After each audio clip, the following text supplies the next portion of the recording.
Sebelum menonton, mari panjatkan doa untuk 7 jenderal pahlawan revolusi kita, dan jangan sampai terulang kembali paham-paham komunisme walaupun hanya dalam pikiran. Amin.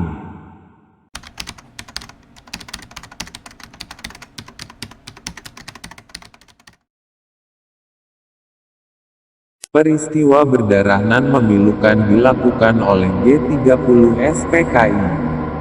Gerakan makar yang ingin mengganti dasar negara Pancasila dengan komunis ini menyasar 7 orang perwira tinggi Angkatan Darat lantaran dianggap vokal menghalangi niatan Partai Komunis Indonesia, PKI. Dengan memanfaatkan resimen Cakrabirawa, G30 SPKI menculik dan membunuh perwira tinggi Angkatan Darat. Dalam wawancara Pelda Purnawirawan Sugimin dan Pelda Purnawirawan Evert Julius Van Kandung. Keduanya adalah tentara yang diberikan tugas oleh Komandan KKO Angkatan Laut saat itu Maijen Hartono untuk mengangkat jenazah korban G30 SPKI di Lubang Buaya Kompleks Halim. Sugimin dan Van Kandung termasuk dari 12 orang yang jadi saksi hidup melihat kekejaman apa yang dilakukan PKI terhadap 7 perwira TNI Angkatan Darat. Awal keduanya ditugasi saat itu tanggal 3 Oktober tahun 1965 sore hari. Seorang personel Kostrad bernama Kapten Sukendar mendatangi pusat Kormar untuk menemui perwira dinas di sana. Tujuan Kapten Sukendar ialah meminta bantuan personel KKO Angkatan Laut untuk mengangkat jenazah para perwira TNI Angkatan Darat atas mandat dari Pangkostrat Maijen Soeharto. Lantas Sugimin dan Kandung bersama rekan-rekan naik truk menuju Lubang Buaya. Sesampainya di Lubang Buaya, Sugimin dan Van Kandung mengetahui secara jelas tugas apa yang bakal mereka lakukan. Cepat saja Van Kandung dan Sugimin langsung diperintahkan untuk masuk ke sumur tua tempat di mana 7 jenazah perwira tinggi TNI Angkatan Darat dibunuh.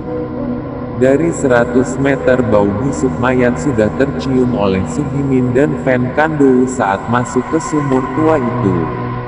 Masker anti huru-hara tembus baunya.